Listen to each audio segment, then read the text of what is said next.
किस्त नंबर 36 दृष्टांत एक अविवेकी राजा जो कंहिं मुल्क में हिकिड़ो नौजवान ऐश अशरती राजा थी गुज़रियो आहे। उन जी राणी तमामु सूंहं वारी हूंदी हुई ऐं राजा उन राणी जे बस कयल हो। जी राणी चवंदी हुयसि तीअं हलंदो हो। नीति अनीति जो को बि ख़्यालु न कंदो हो।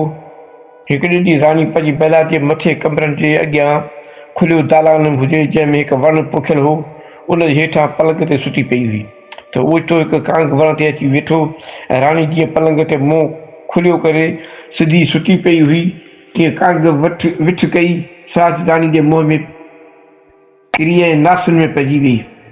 राणी हिकदमि टिप ॾेई उथी ऐं हेॾे होॾे ॾियारणु लॻी ऐं ॾिठई त ॿियो को बि पखी कोन्हे, फ़क़ति हिकु कांग वण ते वेठो आहे। सो राणी जे ॾियारण ते हिकदमि उॾामी हली वियो।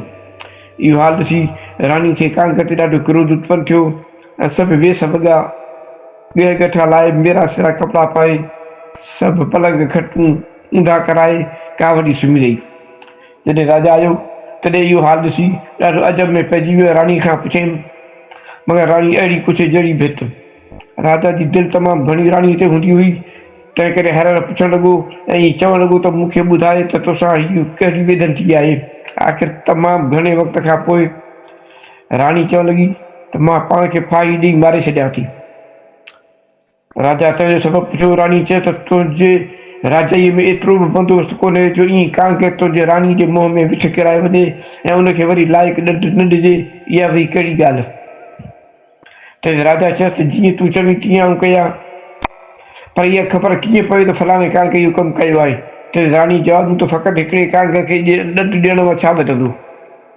ज़ात कांगनि खे ॾंढ ॾिनो वञे या जेके कांग तव्हांजे राज में आहिनि त सभिनी खे मारायो हुजे त मां पाण खे घात करे विझंदुसि।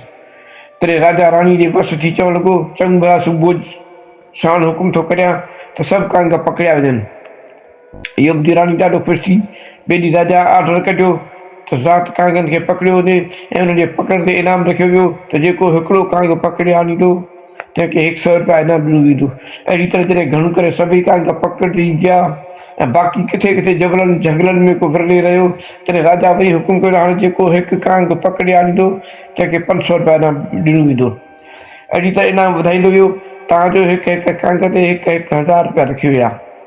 जॾहिं वरी बि एतिरा कांग साॻिया ई कांग परे परे खां माण्हू पकड़े आया ऐं पोइ वरी बि इनाम वधायो। तव्हांजो 10,000 20,000 आख़िर ₹1 लख हिकु हिकु कांग खे लाइ रखिया विया। तंहिं करे मुल्क जा सभु माण्हू पंहिंजा पंहिंजा कर्म छॾे लालच वसी कांगनि फासण में लॻी विया ऐं सॼो ॾींहुं सुबुह खां राति ताईं कांगनि जे पकड़ में रुधर रहंदा हुआ। अहिड़ी रीति रयत जा माण्हू सभई खरी पिया जो कांगनि खे ॻोल्हींदे ॻोल्हींदे नेठि काक बुछड़ीअ खे बि न टरिया। काक बुछड़ी महाराज पंहिंजे हिकु शिष्य सुठो कंहिं जबल जे गार में पिता तपस्या कई। उते के कांगनि पकड़ण वारा राजा जा माण्हू पहुता। लालच वसी सत असत जो को बि वीचार न करे उनखे बि पकड़ण लॻा। ॿियनि सभिनी कांगनि खे आज़ादु कराइण लाइ पंहिंजे शिष्य खे चङी तरह सम्झाए वॾी मोकिलियाई त बचा तूं वञी सभिनी कांगनि खे मूर्ख राजा जे बंद खां आज़ादु कराए। सो संदसि शिष्य उते वियो ऐं काक बुछड़ी पाण अंतर्ध्यान थी वियो। अञा ताईं राजा जेल में बंदि कराए रखियो हो त जॾहिं सभु कांग पकड़जी वञनि त पोइ उन्हनि सभिनी खे मारायो वञे। जॾहिं इहे मारे काक बुछड़ीअ खे पकड़ण विया तॾहिं उन्हनि कांगनि खे पकड़ण जो सबबु पुछियो त ते उन्हनि माण्हुनि मथे राजा जे मुंहुं विठ किराइण वारी सॼी हक़ीक़त खोले सम्झाई। तॾहिं काक बुछड़ी सभिनी कांगनि खे आज़ादु करण लाइ पंहिंजे शिष्य खे चङी तरह सम्झाए वॾी मोकिलियो त बचा तूं वञी सभिनी कांगनि खे हिन मूर्ख राजा जे बंद खां आज़ादु कराए अच। सो समय शिष्य उते वियो ऐं काक बुछड़ी जो शिष्य बि उन्हनि कांगनि सां गॾु जेल में रखियो वियो। माण्हुनि राजा खे चयो त राजन हाणे पंहिंजे मुल्क में त कांग कोन बचियो आहे पर परे परे खां ॿिया बि केतिरा ई कांग पकड़े आंदा विया आहिनि। पोइ राजा राणी खां पुछियो त हाणे कांगनि खे कहिड़ो ॾंढ ॾिनो वञे। राणी चए त पहिरीं सभिनी खे खाराए चङी तरह ढव करायो वञे।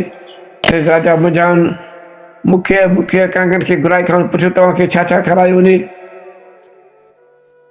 जेकी खाइणो हुजे सो अॼु ॿुधाए खाई वठो, सुभाणे तव्हां सभिनी खे माराए वेंदो। तॾहिं जिन सां गॾु काक बि सॼीअ जो शीशो तिन चयसि असीं राति जो सॼी राति नियात खां पुछी पोइ सुबुह जो खाई ईंदासीं। अहिड़ी तरह उन्हनि इहा राति जो उन्हनि पाण खे छॾाए ॾिनो। वरी जॾहिं सुबुह थियो तॾहिं राजा सभिनी कांगनि खे पाण वटि घुराए चए त हाणे भला ॿुधायो त छा खाईंदा। उतां सभिनी कांगनि खे काक सॼी सम्झाए छॾियो हो त जॾहिं पाण राजा वटि हलूं तॾहिं सभिनी नंढा खुरा माण्हू उन खे झूठा खाइणु शुरू कजो। सो अञा राजा जो कांगनि खां पुछनि कांगनि जो खणी झूठा शुरू कनि त राजा चवनि त अहिड़े मूर्ख हो, तव्हांखे अहिड़े ख़ौफ़ाइते वक़्त में निंड कीअं थी अचे, तव्हांखे मौत जो ज़रूरु ख़ौफ़ कोन्हे, तव्हां राति जो निंड छो न कई। तॾहिं कांगनि जवाब ते राजा असां सभई ईअं हिकु जाइ हिन खां अॻु कॾहिं बि गॾु कोन थिया आहियूं, अॼु को असांजो भाॻ वरियो तंहिं करे असीं सभई अची इकठा थिया आहियूं। सॼी राति कंहिं ॻाल्हि जो वीचार कंदा रहियासीं, इन करे राति जो निंड करण लाइ मौक़ो ई किन मिलियो। ऐं हींअर निंड में असांखे खाधो कोन थो वणे, बाक़ी तोखे मारणु हुजे त बिलाशक मारा छॾ, हीउ सिर तुंहिंजे अॻियां हाज़ुरु आहे ऐं असांखे इन लाइ को बि एतिराज़ु न आहे। त राजा पुछे राति जो वरी कहिड़ो वीचार करे रहिया हुआ। तॾहिं कांगनि जवाब ते हे राजन, तव्हां जो इन्हनि ॻाल्हियुनि सां कहिड़ो मतिलबु, भला पंहिंजे अंदर जो राज़ बि कॾहिं कंहिंखे ॿुधाइबो आहे, तंहिंखां सवाइ तूं अहिड़ियुनि ॻाल्हियूं ॿुधण जे लाइक़ु बि न आहीं। इहो बि राजा खे तमामु घणो वीचार थी पियो ऐं दिलि में चाह जागी त इन्हनि खां इहे ॻाल्हियूं पुछणु खपनि ऐं उन्हनि खे घणे प्रेम सां चवणु लॻो तव्हां महिरबानी करे मूंखे इन्हनि वीचार बाबति कुझु ॿुधायो। तॾहिं कांग राजा खे चवणु लॻा त राजन, असीं मनुष्य शरीर जे वीचार करे रहिया हुआसीं, छाकाणि जो हीउ इंसान जो देही हर मिलणु मुश्किल आहे, जेका शइ दुर्लभ हूंदी आहे तंहिंजो वीचार करणु ज़रूरी आहे। त राजा चयसि त इंसान जे शरीर जो कहिड़ो वीचार कजे, त कांगनि चयसि त इंसान जे शरीर जा ॿ हिसा आहिनि, हिकु हिसो मर्द, ॿियो हिसो स्त्री। पुञ जे हिसे मां मर्द, पाप जे हिसे मां स्त्री पैदा थियल आहे, इन करे मर्द जी देही हर हालत में स्त्री खां उत्तम आहे ऐं हर कर्म जो अधिकार मर्द खे ई आहे, न कि स्त्रीअ खे। तंहिंखां सवाइ असां ॿी हिन ॻाल्हि जो वीचार कयोसीं त संसार में ईश्वर मर्द वाधारे ठाहिया या स्त्रियूं। तंहिं ते राजा खिली चयो त इन्हीअ जो वरी कहिड़ो वीचार कबो, तव्हां की एतिरे में ई सॼी दुनिया जी आदमशुमारी करे वरिती छा। कांगनि जवाब ॾिनो सारी दुनिया जी आदमशुमारी करणु बराबरि ॾुखी आहे, तंहिं हूंदे बि असां पंहिंजे ॿुधी अनुसार तख़मीनूं लॻायोसीं त असांजे वीचार कयो त पहिरीं फ़क़ति तुंहिंजे शहर जी खणी आदमशुमारी करे ॾिसूं। सो तव्हांजी शहर जी आदमशुमारी कईसीं त उन में राणियूं वधी वयूं, ज़ालूं वधी वयूं। उअं ई त घणो करे ज़ालूं मर्द हिक जेतिरा हूंदा हुजनि, पर तुंहिंजी राजधानी में के मर्द जेके ज़ालुनि जे ताबे आहिनि, असां तिन खे बि ज़ालुनि जे लिस्ट में आंदो आहे, जहिड़ी तरह तूं। इहो बि राजा तमामु शर्मिंदो थियो, मन में चवणु लॻो त आऊं स्त्री जो अधीन थी पाण खे स्त्री छो छॾाया। इजी कांगनि खे राणी जे मोकल खां सवाइ ईअं ई खणी छॾे ॾिनई ऐं चई त तव्हीं हाणे भली वञो, ऐं तव्हांखे न माराईंदुसि। मूं बराबरि स्त्री वस थी करे हीअ अयोग कमु कयो, इजी कांगनि खे खणी मोकल ॾिनई। जॾहिं राणीअ ख़बर ॿुधी तॾहिं अनेक स्त्री चरित्र करे ॻीचीअ में फाही विझी भरण लॻी। तंहिं ते राजा वॾी स्त्री जे मोह में ॿधी साॻियो हुकुम कयो ऐं वरी सभिनी कांगनि खे पकड़ियो वियो। जॾहिं सभिनी खे पकड़े बंदि कयो वियो ऐं साॻी तरह राजा अॻे दस्तूर मूजिबि खाधे खाइण जे ख़्याल खां सभिनी खे घुरायो, तॾहिं उहे वरी साॻी तरह निंढा खुरा थी झूठा खाइण लॻा। राजा पुछनि त राति जो निंड छो न कई अथव, त हिते वरी कांगनि जवाबु ॾिनो त सॼी राति ॿिया निबेरनि में गुज़ारीसीं। राजा चयो त सो वरी कहिड़ो। कांगनि चयो त असां इंसान जे इंद्रियुनि जो।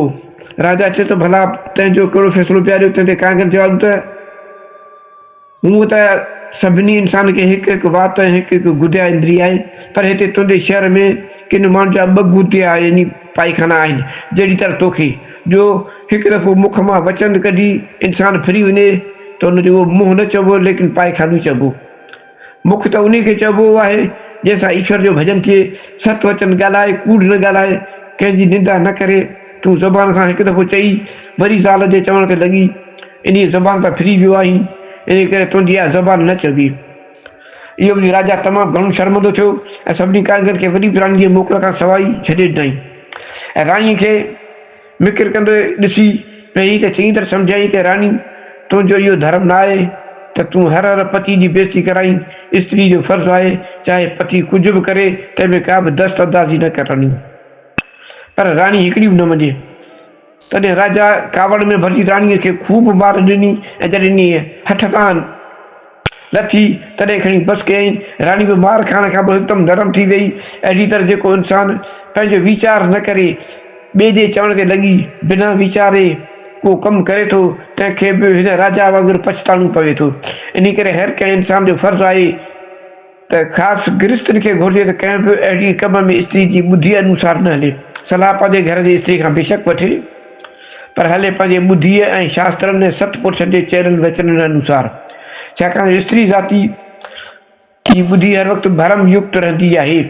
जीअं उनजो मन पियो चवंदो तीअं हलंदी ऐं को बि ख़ुदि मतिलबी माण्हू पंहिंजे मतिलबु सिद्ध करण लाइ जेकॾहिं कंहिं वक़्तु स्त्रियुनि खे बरगलाए जेकी ॿुधाईंदो तीअं उनखे मञण लाइ तयारु थी पइजी। पोइ उन में भली पंहिंजे पतीअ जी या सॼे कुल जी कारपत वञे त हली वञे, जुगो ई ॼण थिए त थी वञे, पर रुॻो हिन जी ॻाल्हि रहिजी अचे। कंहिं बि ॻाल्हि जो वधीक वीचार न कंदी आहे।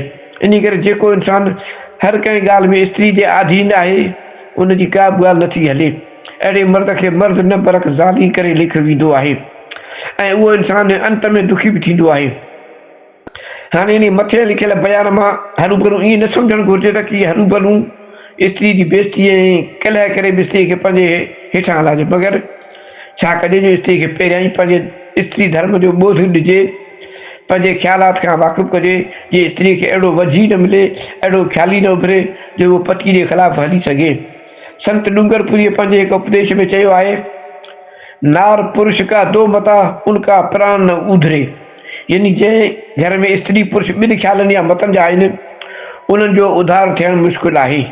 तंहिंखां सवाइ उहो ई सम्झणु घुरिजे त जेकॾहिं का स्त्री कंहिं बि हालत में मर्द खे नथी मञे त पोइ मर्द सम्झे छो त हाणे खणी स्त्री जे पुठियां हलिजे त घर में कलह मिटी वञे, पर ईअं करण सां कॾहिं बि शांती नथी थिए।